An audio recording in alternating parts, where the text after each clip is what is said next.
May 21, 1942. Brooklyn Navy Yard, Pier 4. Chief Engineer Robert Thompson stood on the concrete dock watching a 30-ton M4 Sherman tank swing through the air on a cargo crane, its treads dripping seawater from the morning fog, its olive-drab paint still fresh from the factory in Detroit. The tank descended into the forward hold of the SS John Witherspoon, a Liberty ship that smelled of welding flux and new steel. A longshoreman drinking coffee from a thermos turned to Thompson and said, "You crazy bastards actually sailing to Murmansk?" Thompson nodded. The longshoreman shook his head and walked away. This would be Thompson's third voyage to what the merchant marine called the Suicide Run.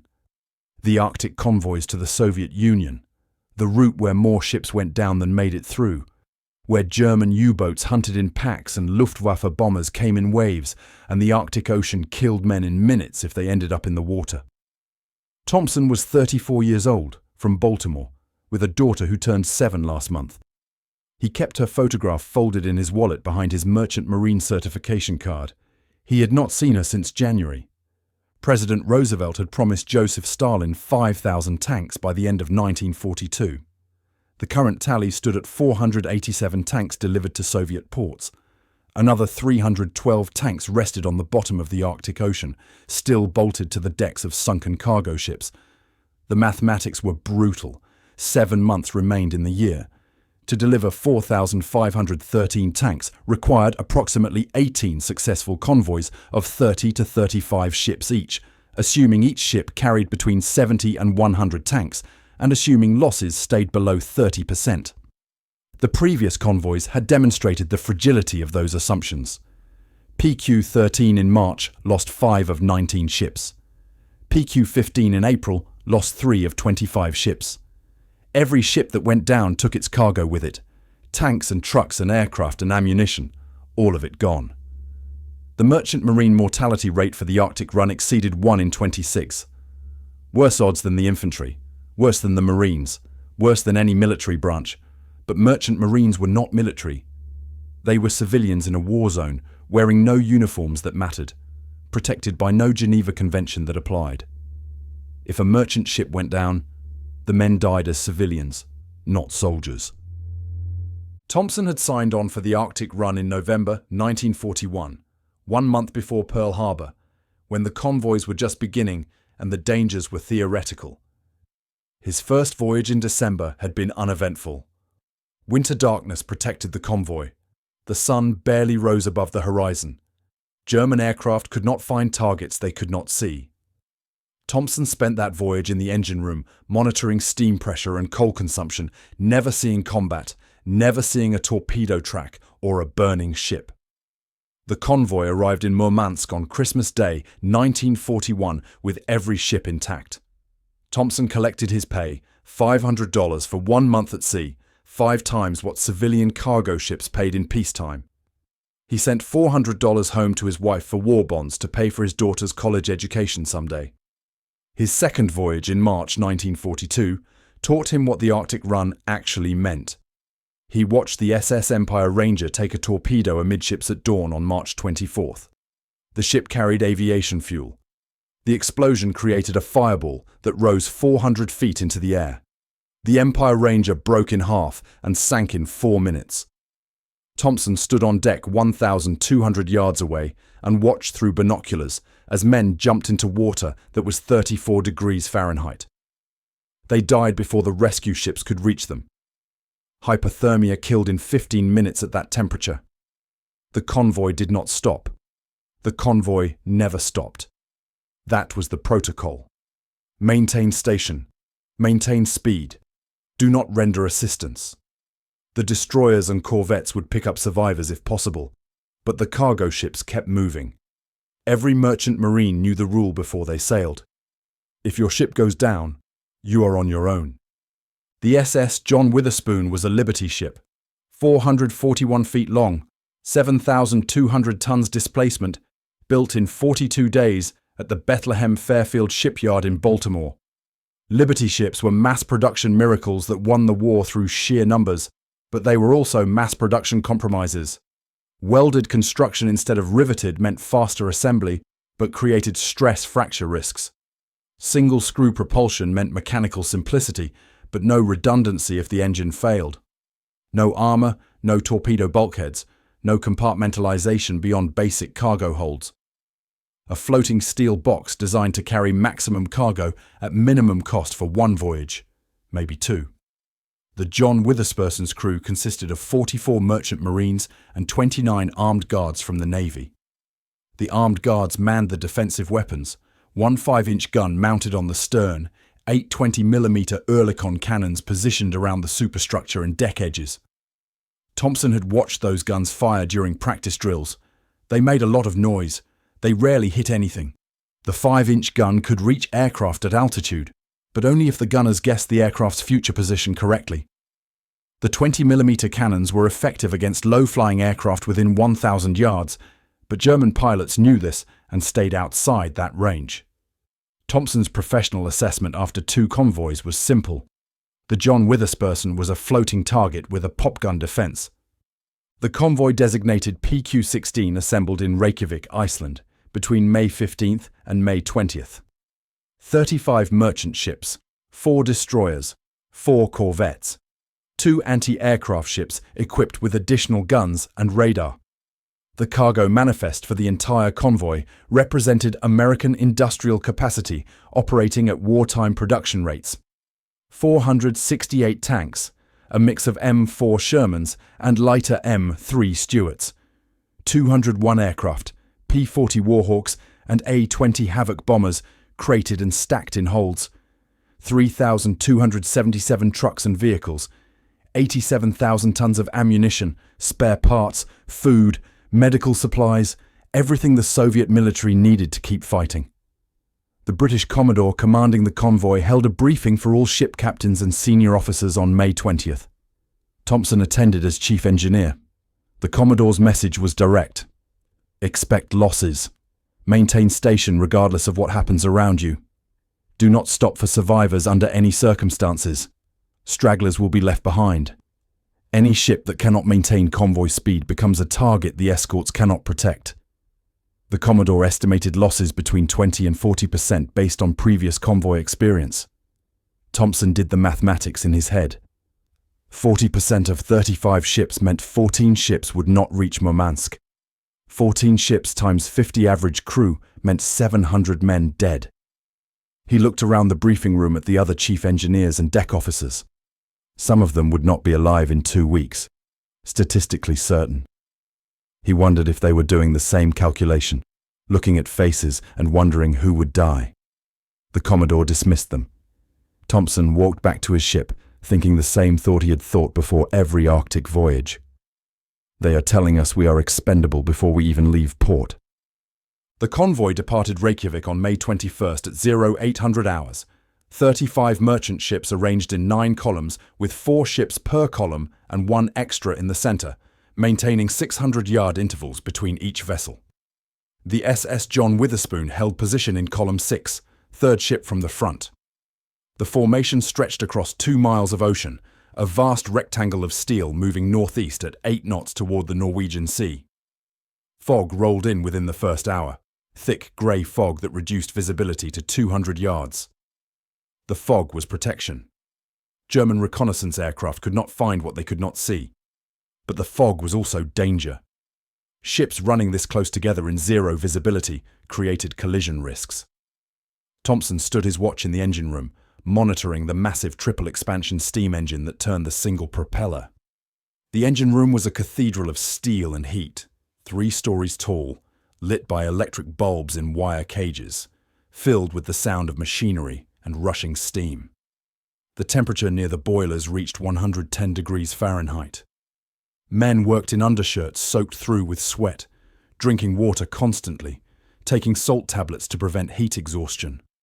Coal dust covered everything, black grit that got into eyes and lungs and never completely washed away. Thompson's job was maintaining exactly the right steam pressure to keep the ship at convoy speed. No faster, no slower. Fall behind and you die alone. Speed ahead and you break formation and also die alone. The convoy maintained radio silence except for emergencies. No communication with shore, No weather reports, no intelligence updates about enemy positions. Just the steady throb of the engine and the knowledge that somewhere out there, German submarines were hunting. The first 48 hours passed without incident.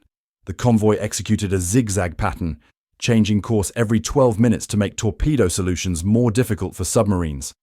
Thompson worked 18-hour shifts, 6 hours on watch, 2 hours checking equipment and making repairs, 6 more hours on watch, then 6 hours of sleep if conditions permitted.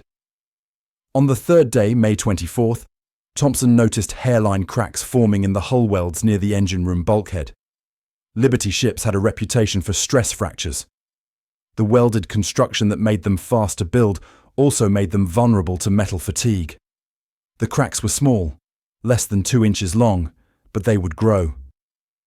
Thompson reported the issue to the captain. The captain asked if the cracks posed immediate danger. Thompson said no, not immediate, but continued stress could widen them. The captain asked if reducing speed would help. Thompson said yes, but they could not reduce speed without falling out of formation. The captain told Thompson to monitor the cracks and report any changes. Thompson understood what that meant. The ship would maintain speed until something broke or until they reached Murmansk, whichever came first. Thompson went back to the engine room and began calculating how to redistribute steam pressure to reduce stress on the weakened sections. He adjusted valve settings, modified firing intervals, tried to balance the competing demands of maintaining speed while not tearing the ship apart from its own propulsion. This was the engineering challenge no one talked about when they designed Liberty ships in offices far from the Arctic Ocean. The ships had to be fast enough to cross the Atlantic, but cheap enough to lose by the hundreds. Survival was secondary to production numbers. May 25th arrived with clear skies and calm seas, the worst possible weather for a convoy approaching Bear Island.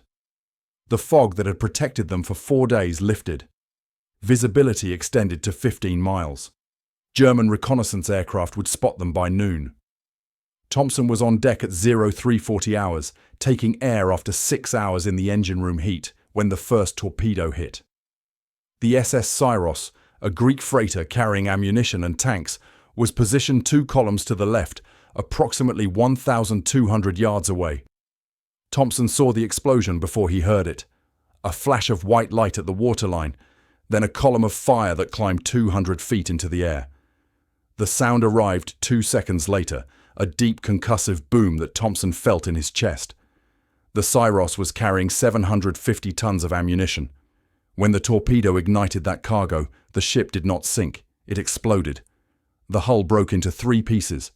The bow section stood vertical for perhaps 5 seconds, pointing at the sky like a finger, then slid beneath the surface.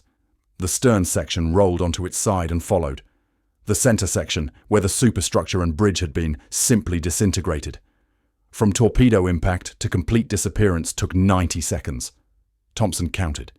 90 seconds for 42 men to die. The convoy did not stop. The ships maintained formation. The zigzag pattern continued. No one fired guns because no one had seen the submarine. The U-boat had fired from perimeter range, probably 3,000 yards out, then dove deep and crept away. Modern acoustic torpedoes did not require close approach. The submarine commander could launch from safety and let the torpedo find its target. Thompson watched the spot where the Syros had been. Nothing remained. No debris, no oil slick, no men in the water. The Arctic Ocean had swallowed the ship and its crew without leaving evidence they had ever existed. Thompson returned to the engine room. His hands were shaking. He checked the steam pressure gauge, adjusted the coal feed, tried to focus on the machinery instead of calculating his own odds of survival. May 26th brought the Luftwaffe. 18 Junkers, Ju-88 bombers approached from the northeast at 0920 hours, flying at 6,000 feet altitude. The convoy's anti-aircraft ships opened fire first, their heavier guns sending up black puffs of flak that created a barrier between the bombers and the ships below. The bombers flew through the flak, some aircraft visibly damaged but continuing their approach. The armed guards on the merchant ships opened fire with every weapon available. The noise was incredible, dozens of guns firing simultaneously, empty shell casings clattering on steel decks, men shouting target information and ammunition requests. Thompson was on deck when the bombs started falling. He watched them separate from the aircraft, small dark objects tumbling through the air, growing larger as they fell. The SS Alomar, a British cargo ship carrying trucks and aviation fuel, took a direct hit. The bomb penetrated the forward hold and detonated inside the ship. The explosion blew out the sides of the hull. Fuel ignited. The ship burned with black smoke that rose in a column visible for 30 miles. The Alomar stayed afloat for 2 hours, drifting behind the convoy as it burned. Men could be seen on deck, but the ships around them kept moving. Protocol: do not stop. The destroyers will handle rescue operations. Thompson watched the Alomar burn until it finally slipped beneath the surface at 11:40 hours. 3 bombs fell close to the John Witherspoon. The nearest hit 50 feet off the starboard side. The explosion sent up a geyser of seawater that drenched the deck and rattled every plate in the hull. Shrapnel peppered the superstructure and shredded the starboard rail. The armed guards fired 840 rounds of 20mm ammunition at the attacking aircraft. They claimed no confirmed hits. The bombers climbed away and disappeared toward Norway to refuel and rearm. Thompson knew they would be back. They had all day to attack, and the convoy had nowhere to hide. He went back below, checked the hull cracks, found them unchanged, and tried not to think about what tomorrow would bring. May 27th began at dawn with the return of the bombers, but this time they brought a different attack. 4 separate waves throughout the day, 12 aircraft in each wave, and they came in low. Heinkel. He-111 torpedo bombers approached at 200 feet above the water, too low for the big anti-aircraft guns to track effectively, forcing the convoy to rely on the smaller weapons that had limited range. The first wave appeared at 06:15 hours from the southeast. Thompson was on deck when the alarm sounded. He watched the aircraft come straight at the convoy, flying in formation, their torpedoes visible beneath the fuselages like silver cigars. The planes split apart at 1,000 yards, each bomber selecting a different target, releasing torpedoes that hit the water and began their run toward the ships. The torpedoes were acoustic, meaning they tracked the sound of propellers. Once in the water, they needed no further guidance. They listened for engines and followed the noise to their targets. The SS Empire Lawrence, a British ship carrying aircraft and aviation fuel, took a torpedo on the port side. The explosion opened the hull like a knife cutting paper. Fuel ignited instantly. The Empire Lawrence became a floating bonfire. Flames climbed the superstructure and reached the masts. Men jumped from the deck into water that was 35 degrees. Thompson watched from 800 yards away. He could see individual men in the water, their orange life jackets bright against the dark ocean. The corvette HMS Hyderabad moved toward them, but the Empire Lawrence's fuel had spread across the surface. The water itself was burning, an oil fire floating on the ocean, flames 6 feet high, and men were swimming through it. Thompson turned away. He could not watch anymore. The Empire Lawrence burned for 3 hours before sinking. The fire was visible from 30 miles away, a pillar of black smoke that marked the convoy's position for every German aircraft and submarine within range. The second wave arrived at 0940 hours. The SS Murmansk, an American ship carrying tanks and ammunition, took a bomb through the forward deck. The bomb punched through 2 levels before exploding in the lower hold. The ship did not sink immediately, but water poured through the hole faster than the pumps could manage. The Murmansk began to list, falling behind as the convoy maintained speed. Thompson watched the ship drop back, growing smaller in the distance. Once a ship fell behind, it was finished. Without the protection of the convoy's combined anti-aircraft fire, stragglers became easy targets. The Murmansk would be attacked again within hours and would not survive.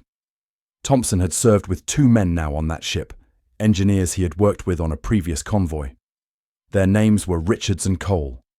He wondered if they would live long enough to be rescued, or if they would go down with the ship. The third wave came at 13:10 hours.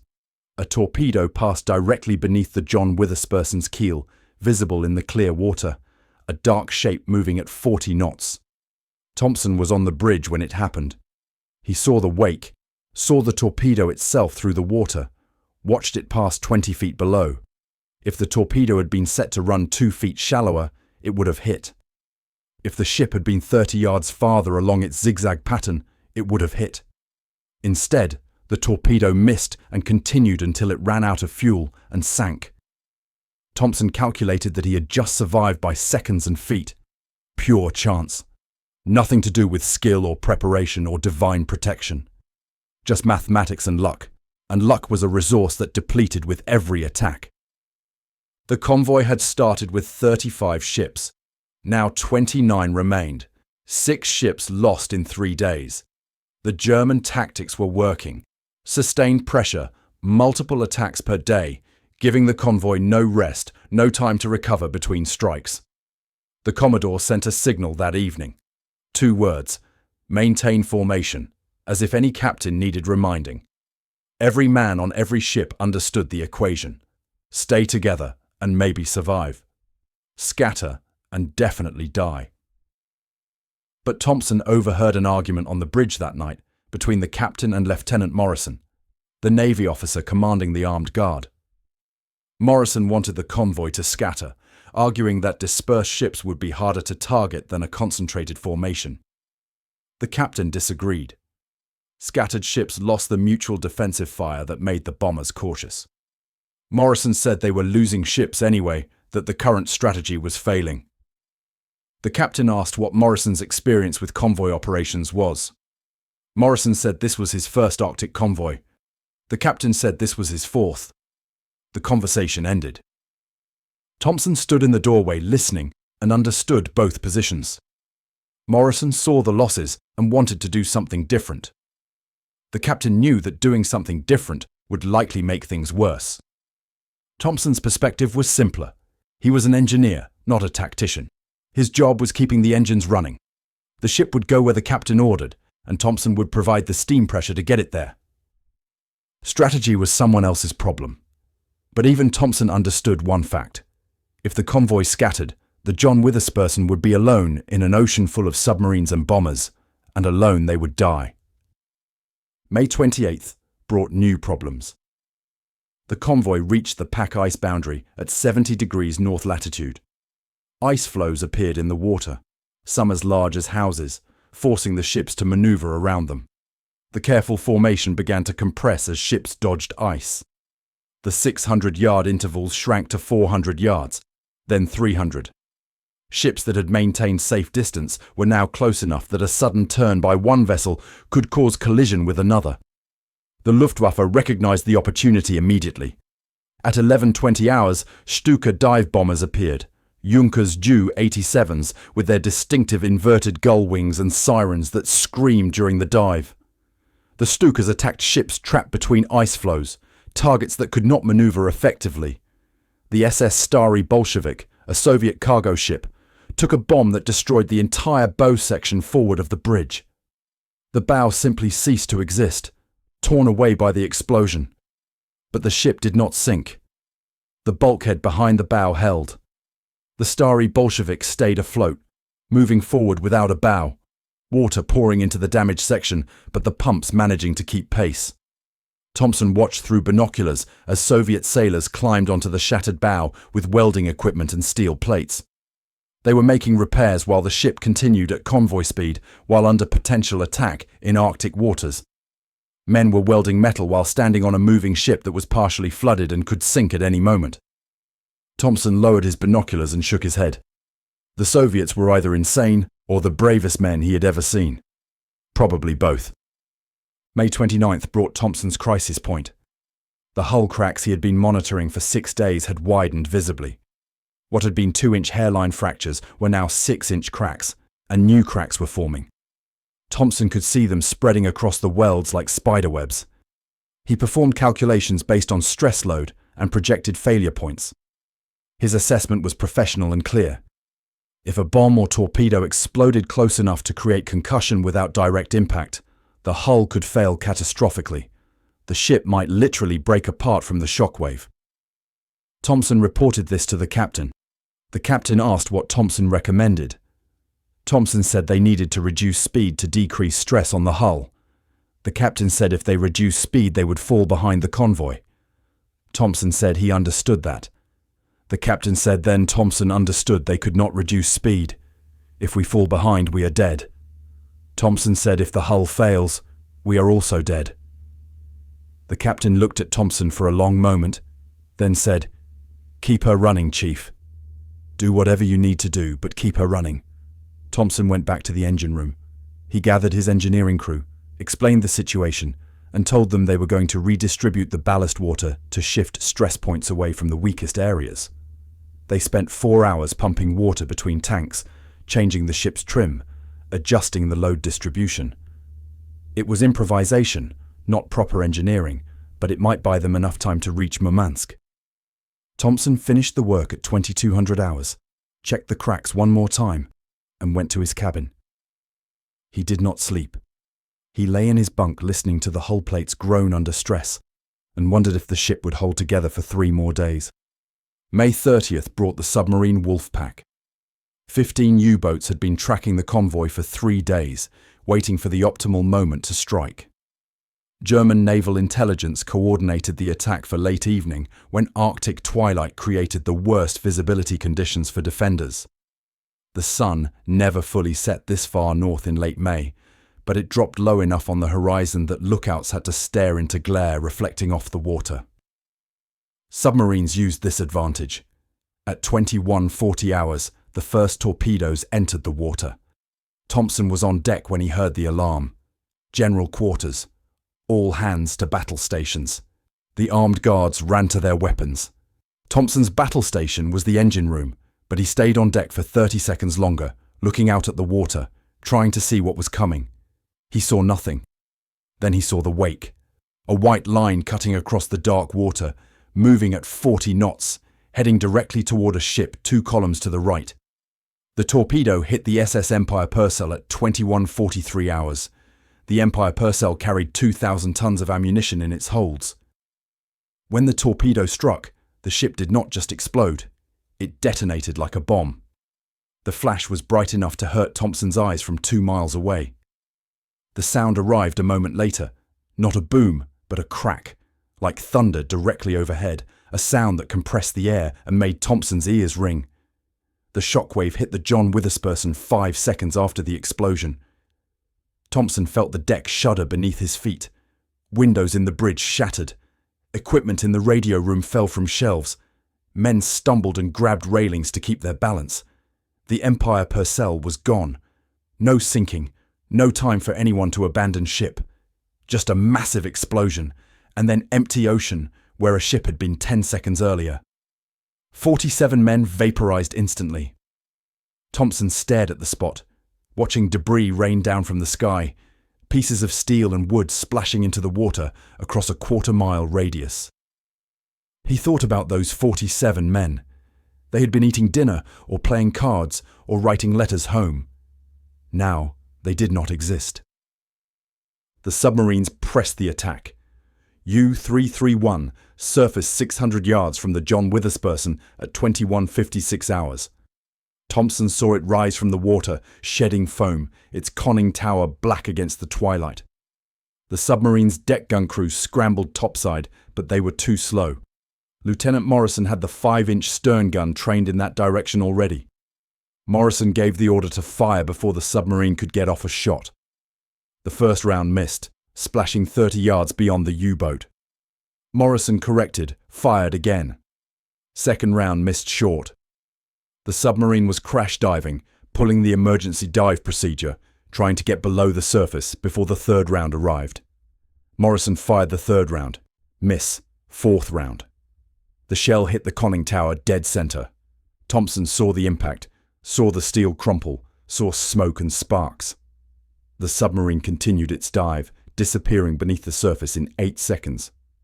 Whether it survived or sank, Thompson did not know. Oil spread across the water where it had been, and debris floated up, but submarines could survive damage to the conning tower if the pressure hull remained intact. Morrison claimed a kill. Thompson thought it was probably a damaged submarine that might or might not make it home. Either way, it was out of the fight, and that was enough. Thompson suddenly realized something. A merchant ship had just engaged a U-boat in a gun battle and forced it to withdraw. That almost never happened. Submarines hunted merchant ships. Merchant ships ran away and hoped the escorts would save them. But the John Witherspoon's gun crew had hit a submarine with the fourth round from a 5-inch gun while both vessels were moving in rough seas. Thompson felt something unexpected. Pride. His ship had fought back and survived. The celebration lasted approximately 90 seconds. Then reality reasserted itself in the form of 14 more submarines still hunting the convoy. Over the next 4 hours, 3 more ships were hit. The attacks came from multiple directions simultaneously, coordinated by the Wolfpack commander who was orchestrating the assault from a command submarine somewhere beyond visual range. The convoy was 9 days into the voyage. Men were exhausted, averaging 3 hours of sleep per day when they could sleep at all. Combat operations required constant alertness. Lookouts scanned for periscopes and torpedo wakes. Gun crews stood at their weapons. Engine room crews maintained steam pressure. Deck officers navigated through ice and around damaged ships. Everyone was running on adrenaline and fear and the knowledge that any moment could bring the torpedo with their name on it. Thompson's crew in the engine room was down to 80% capacity. 2 men had collapsed from heat exhaustion in the past 24 hours. The ship's medic, 1 man responsible for 44 merchant marines and 29 armed guards, had limited medical supplies and no real treatment for exhaustion beyond rest, which was impossible to provide. Men took Benzedrine tablets to stay awake. They drank coffee until their hands shook. They worked until they dropped, then slept where they fell for whatever brief period the ship was not under attack. Food became an afterthought. The galley could not risk fires during combat, so the crew ate cold rations.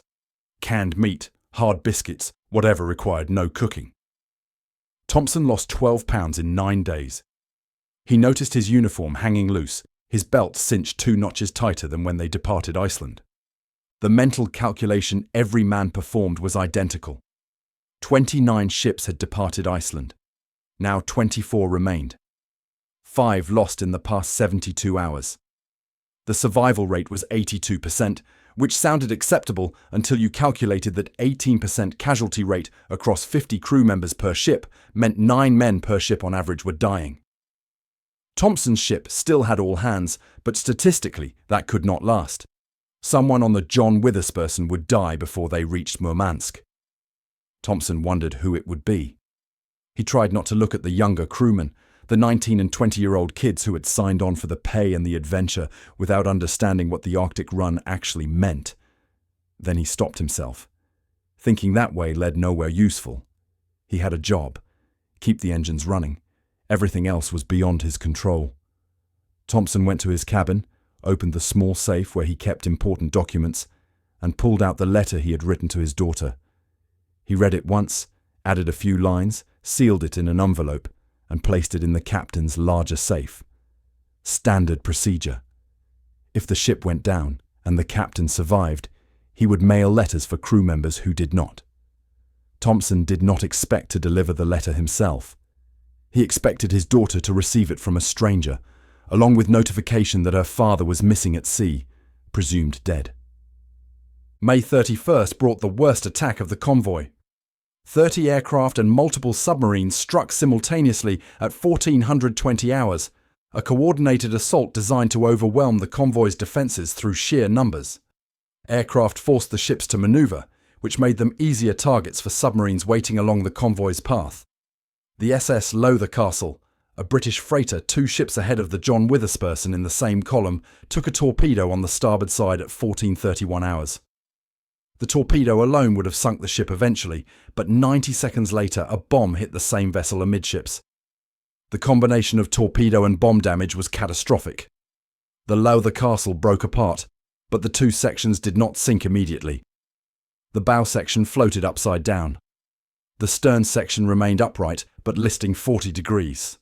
Men were in the water, dozens of them, wearing bright orange life jackets, waving their arms. The John Witherspoon was now second in line in column 6. The The captain maintained course and speed, sailing directly toward the survivors. Protocol said do not stop. The convoy never stopped. But passing that close to men in the water meant every person on deck could see their faces, could hear them screaming for help. Thompson stood at the rail as his ship passed 300 yards from the nearest survivors. He could see individual men. One was waving with both arms. Another was trying to swim toward the ship, making no progress in the current. A third was floating motionless, already dead from hypothermia or injuries. The water temperature was 35 degrees Fahrenheit. Survival time was 15 minutes, maybe 20 if you were strong and lucky. Most of the men Thompson saw would be dead in 10 minutes. The destroyer HMS Volunteer broke formation and moved toward the survivors. Thompson watched as the destroyer pulled men from the water, crew members hauling bodies over the rail using cargo nets and ropes. The destroyer recovered 12 men. 54 had been aboard the Lowther Castle. 42 died in the water or went down with the ship. Thompson turned away from the rail and went below to the engine room. He checked the gauges, adjusted the steam pressure, and tried very hard not to think about the faces he had just seen. But the faces stayed with him. They would stay with him for the rest of his life. At 16:47 hours, the John Witherspoon nearly died. A torpedo wake was spotted by a lookout on the port side, 50 yards out and closing. The lookout screamed the warning. The captain ordered hard starboard turn, full rudder. Thompson was in the engine room when he felt the ship heel violently to the right. Equipment shifted. Men grabbed pipes and railings to avoid being thrown across the deck. The ship's single propeller bit into the water, pulling the stern around in an emergency turn that pushed the Liberty ship's structural limits. The torpedo passed down the port side, missing by 8 feet according to the lookout who watched it go by. 8 feet. Thompson did his own calculation. At 40 knots, the torpedo covered 8 feet in 1/10 of a second. If the lookout had spotted the wake 1 second later, if the captain had delayed the turn order by 2 seconds, if the rudder had responded 1 second slower, the torpedo would have hit. The engineering spaces would have flooded. Thompson and his entire crew would have died in the engine room, trapped below decks as the ship sank. Instead, they were alive. For now. 9 days down. 3 days to Murmansk, if nothing else went wrong. Thompson knew something else would go wrong. It always did. June first began with salvation appearing from an unexpected direction. At 0820 hours, aircraft appeared on the horizon flying from the southeast. The convoy's lookouts spotted them first and sounded the alarm, expecting another Luftwaffe attack. Then someone with binoculars identified the silhouettes. Soviet fighters. Yak-7s from the Red Air Force Base at Murmansk. 12 aircraft flying combat air patrol over the convoy. The effect was immediate. German bombers that had been shadowing the convoy since dawn turned away and headed back toward Norway. The Luftwaffe did not want confrontations with Soviet fighters this close to Soviet territory. The Germans had achieved their objective, sinking 11 ships over 10 days, and now they withdrew to let the Soviets deal with whatever remained. The U-boats stayed active because submarines were harder to detect than aircraft, but the destroyer escorts were now operating in shallower coastal waters where depth charges were more effective and submarines had less room to maneuver. The odds had finally shifted in the convoy's favor. The remaining 24 ships would likely make it to Murmansk. Thompson stood on deck, watching the Soviet fighters circle overhead, and felt something close to relief. Not safety, because nothing about the Arctic run was safe, but the probability of survival had just increased significantly. Then he remembered the hull cracks and went below to check them. The cracks had grown. 11 days of sustained stress, constant vibration from the engine, shock waves from nearby explosions, emergency maneuvers that pushed the ship beyond its design limits. The welds were failing progressively. Thompson could now fit his fingers into some of the cracks. He could see through the hull to the ocean beyond. Water seeped through slowly, not flooding but weeping, drops collecting and running down the interior bulkhead. Thompson calculated how much longer the hull would hold. His estimate was 48 hours under current conditions. They needed 36 hours to reach Murmansk. The mathematics were tight but favorable. Unless something else went wrong. Something else went wrong. At 11:20 hours on June 1st, the ship's lookout spotted 3 torpedoes in the water, fired in a spread pattern from a submarine that had penetrated the destroyer screen. The torpedoes were aimed at the center of the convoy formation. One torpedo hit the SS Stary Bolshevik, the Soviet ship that had lost its bow 3 days earlier and had been limping along with emergency repairs. The torpedo struck amidships, below the waterline, directly in the area where the ship's structural integrity was already compromised. The Stary Bolshevik broke into 2 pieces, the forward section and the aft section separating completely and drifting apart. Both sections sank within 6 minutes. Thompson watched from 800 yards away. He saw Soviet sailors jumping from both sections as they went down. The corvette HMS Bluebell moved in immediately, pulling men from the water. The corvette recovered 15 survivors from a crew of 53.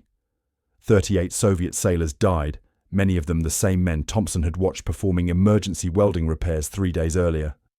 Men who had refused to give up, who had kept their broken ship moving, who had made it through 11 days of hell only to die when rescue was 36 hours away. Thompson felt something he had been suppressing for 11 days. Rage.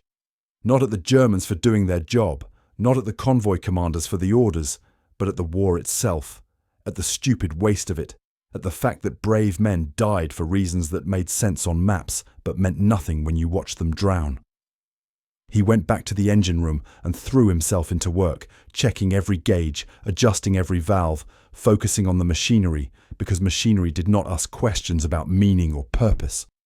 The submarine that had fired those torpedoes made a mistake. U-456 stayed too close to the surface after launching, either trying to observe the results or preparing for another attack.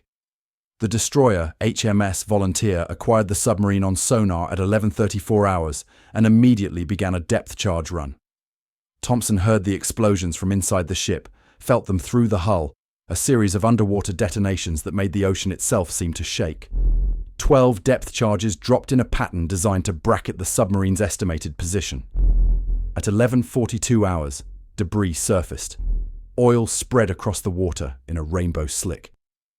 Pieces of wood and metal floated up, along with other objects Thompson did not want to identify. The destroyer reported a probable kill. Whether U-456 was destroyed or damaged badly enough to withdraw, no one knew for certain. The debris suggested destruction, but submarines had been known to release oil and debris deliberately to fake their own deaths. Either way, that submarine was finished for this convoy. Thompson allowed himself a moment of satisfaction.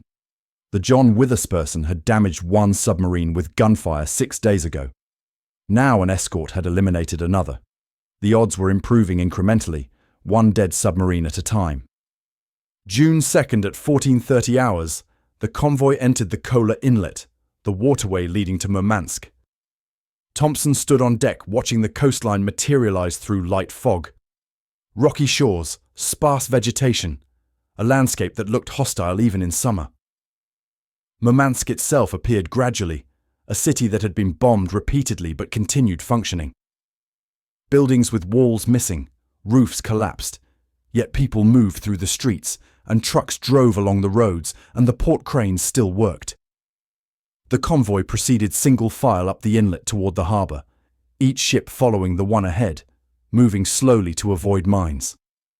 Soviet patrol boats escorted them, small vessels with sailors who waved at the merchant ships as they passed. Thompson waved back, which felt absurd after 12 days of combat, but the gesture seemed appropriate. At 23:40 hours, the SS John Witherspoon tied up at Pier 7.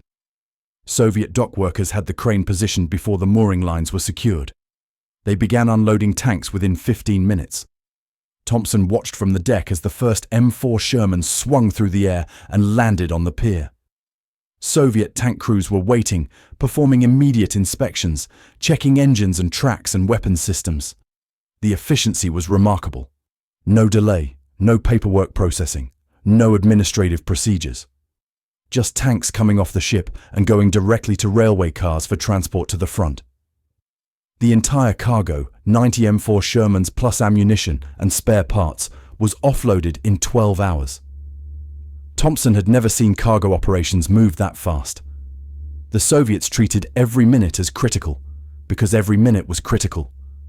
Those tanks were needed at the front immediately, not tomorrow or next week. Thompson stood on the pier at 11:40 hours on June 3rd, watching the last tank roll onto a railway flat car. A Soviet liaison officer approached, a young lieutenant who spoke broken English. The officer asked through hand gestures and simple words how many tanks Thompson's ship had delivered. Thompson said 90.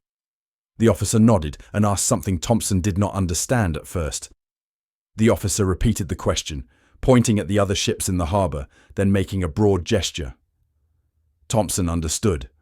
The officer wanted to know the total for the entire convoy.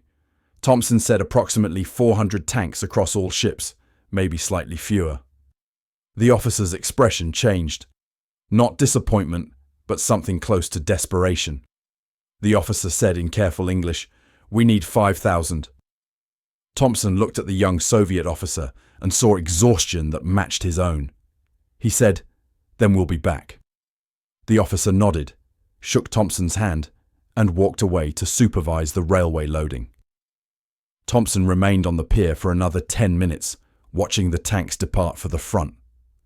Somewhere east of here, those tanks would fight German panzers. Some would be destroyed, some would survive. The crews inside them would live or die based on factors Thompson could not control and would never know about. His job had been getting them here. He had done that. 90 tanks delivered across 3,000 miles of ocean through submarine packs and air attacks and Arctic weather. 90 tanks that might change some battle somewhere in ways Thompson would never hear about. The final accounting for convoy PQ-16 came through official channels over the next 24 hours. 35 ships had departed Iceland on May 21st. 24 ships arrived in Murmansk on June 2nd and 3rd. 11 ships lost, which represented a 31% loss rate. Higher than hoped, lower than feared. The convoy had delivered 468 tanks when it departed. Subtracting the tanks lost on the 11 sunken ships left approximately 321 tanks delivered. The aircraft count was 201 shipped, 147 delivered. Trucks and vehicles had similar attrition rates. The human cost was documented separately. 350 merchant marines and naval personnel killed across the 11 lost ships, plus casualties from damaged ships that made port. Thompson learned that the SS Murmansk, the ship that had fallen behind on May 27th, had been sunk by aircraft 6 hours after leaving the convoy. His two friends, Richards and Cole, were listed as missing, presumed dead. Thompson had known them for 2 years. Richards had a wife in Philadelphia. Cole had a girlfriend in New York who was pregnant. Thompson would write letters to both women when he returned to the United States, but he had no idea what he would say. What words could possibly matter to a widow or a woman carrying a dead man's child? The accounting also showed that this was Thompson's third successful voyage to Murmansk. 3 convoys, 3 arrivals. His personal contribution was now 257 tanks delivered.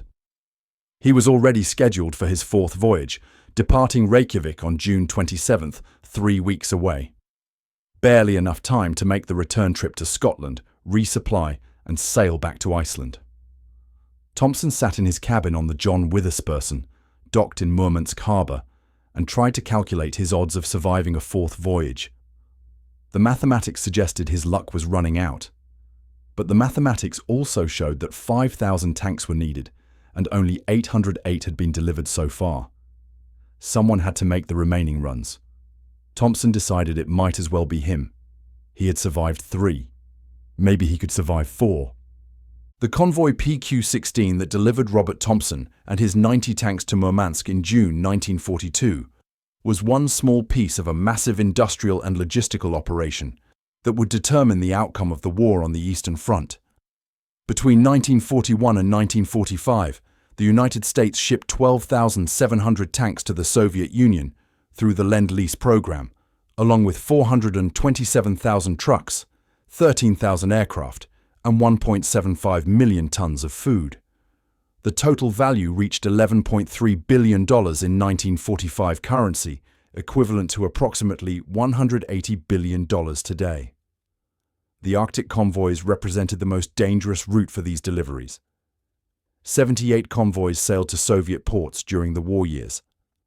1,400 merchant ships attempted the crossing. 85 were sunk by U-boats, aircraft and mines, representing a 6% overall loss rate. But that number concealed the reality that loss rates varied wildly by season and year. In the summer of 1942, when Thompson made his runs, loss rates sometimes exceeded 30%. In winter, when darkness provided protection, convoys might lose only 1 or 2 ships. The human cost was documented in casualty reports that were not publicized during the war. 829 merchant mariners died on the Arctic run alone, frozen or drowned or burned to death when their ships went down. They died as civilians in a war zone, unprotected by the Geneva Conventions, unmourned by newspapers that celebrated military victories but ignored merchant marine losses. Joseph Stalin acknowledged the importance of American aid in conversations with Allied leaders, though he rarely did so publicly. In 1943, he told Averell Harriman, the American ambassador to Moscow, that without American production, the Soviet Union would have lost the war. Soviet military records documented how American tanks were deployed. The 321 tanks from convoy PQ-16 that arrived in early June 1942 were immediately transported to the Stalingrad sector, where they were issued to Soviet Tank Corps preparing for the defense of the city. The Soviet 13th Tank Corps received 78 of those tanks, representing 40% of the Corps' total armor strength when the Battle of Stalingrad began in August. Soviet tank crews gave the American M4 Shermans the nickname Emsher, a Russian pronunciation of M4. Post-war interviews with Soviet tankers revealed their assessments. The Sherman was more reliable than the Soviet T-34, requiring less maintenance and suffering fewer mechanical breakdowns. The Sherman had better crew ergonomics, with more space inside and better visibility through periscopes and vision blocks. The Sherman's gun was adequate against German tanks in 1942, though it became less effective as German armor improved in later years. But the Sherman's greatest advantage was that it existed in sufficient numbers when the Soviets needed it most. Soviet tank production in 1942 was recovering from the catastrophic losses of 1941, but the factories had not yet reached peak output. American tanks filled the gap between need and production, providing armor for offensives that would have been delayed or cancelled without them.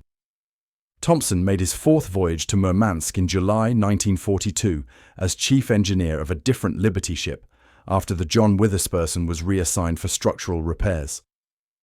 The 4th voyage was part of convoy PQ-17, which became the worst disaster of the Arctic convoy campaign. The convoy scattered on orders from the Admiralty in London after intelligence suggested German battleships were approaching. The scattered ships were slaughtered. 24 of 35 ships were sunk. Thompson's vessel was in a section that maintained formation despite orders and survived through mutual defense. His 5th voyage in September 1942 was convoy PQ-18, which fought off sustained attacks and delivered 70% of its cargo despite heavy losses. His 6th voyage in December 1942 benefited from winter darkness and reached Murmansk without incident. His 7th and final Arctic voyage was in February 1943. After that, Thompson was transferred to the Pacific Theatre, where he served on cargo ships supplying island invasions.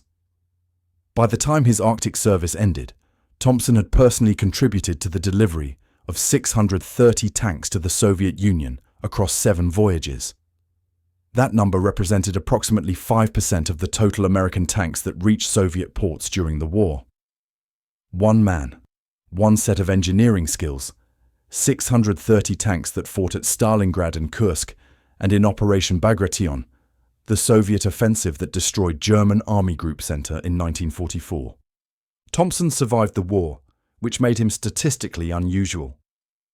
9,521 American merchant mariners did not survive. The merchant marine casualty rate was higher than the Marines, higher than the Army infantry, higher than any military branch except submarine crews. Yet merchant mariners received no veteran status, no GI Bill benefits, no government recognition. They were civilians who had signed contracts with shipping companies, not enlistment papers with the military. After the war, Thompson returned to civilian shipping and eventually became a ship's captain. In the 1950s, he testified before Congress advocating for veteran benefits for merchant mariners. His testimony described the Arctic convoys in clinical detail, emphasizing the mortality rates and combat conditions. Congress did not act. Merchant mariners would not receive veteran status until 1988, 43 years after the war ended. Thompson died in 1987 at age 79 in Baltimore, 1 year before the recognition he had fought for finally arrived. The Navy Cross was awarded posthumously in 1990 for his service on Convoy PQ-16. He was buried in Baltimore National Cemetery with a headstone that read, Chief Engineer, S.S. John Witherspoon. His unpublished memoir, titled The Murmansk Mathematics, described the engineering challenges of keeping Liberty ships operational under combat conditions. The memoir is preserved in the American Merchant Marine Museum in Kings Point, New York, read primarily by maritime historians and engineering students studying stress fractures in welded ship construction. The Arctic convoys are remembered today primarily in Britain and Russia, countries that depended on them for survival. In America, they are footnotes in World War II history, overshadowed by D-Day and the Pacific Island campaigns and the strategic bombing of Germany. Yet the convoys represented a strategic decision of enormous importance. The United States chose to supply an ideological enemy, the Soviet Union, with weapons to fight a common enemy, Nazi Germany. The tanks and trucks and aircraft that crossed the Arctic Ocean kept the Eastern Front active, forcing Germany to commit the majority of its military resources to fighting the Soviets, rather than defending occupied Europe. The Normandy invasion succeeded in part because German divisions were dying in Russia, killed by soldiers driving American trucks and firing American guns and riding in American tanks. Thompson's contribution to this effort was humble and specific. He maintained steam pressure in engine rooms. He monitored hull stress cracks. He kept single-screw propellers turning through submarine attacks and bomb runs and Arctic storms. He never fired a weapon in combat. He never commanded troops or developed strategy. His memoir contains a passage that summarizes his perspective on the war. We did not think about strategy. We thought about steam pressure and stress cracks and keeping the screws turning. The generals worried about winning the war. We worried about making the next port. Some of the tanks Thompson delivered are still visible today. Soviet records tracked American equipment by serial number for accountability purposes. After the war, tanks that survived combat were collected and evaluated. A few were preserved in museums. 1 M4A2. Sherman with serial number 3089 is currently displayed in the Kubinka Tank Museum outside Moscow. The placard identifies it as American Lend-Lease equipment, delivered via Arctic Convoy PQ-16 in June 1942. The placard does not mention the SS John Witherspoon. It does not mention Robert Thompson, or the 11 ships that sank or the 350 men who died bringing that tank across 3,000 miles of submarine-infested ocean. But the tank is there, preserved and maintained, a physical artifact of industrial cooperation and strategic necessity and individual sacrifice. Thompson would have appreciated that. He was an engineer, not a philosopher. He understood that machines endured longer than memory.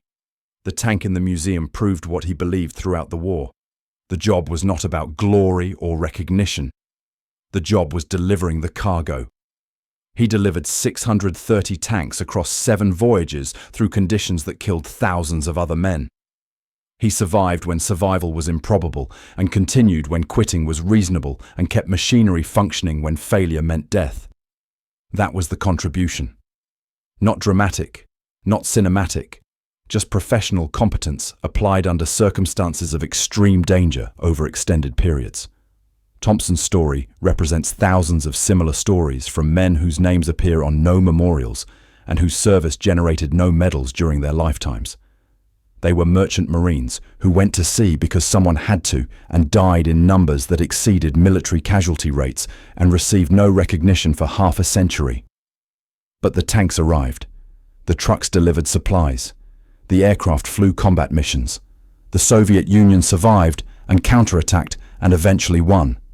And part of that victory, a small but measurable part, belonged to Robert Thompson and men like him who understood that wars were won not through individual heroics, but through the sustained application of industrial capacity across long distances under hostile conditions.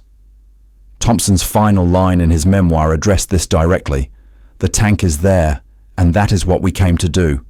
Everything else was noise."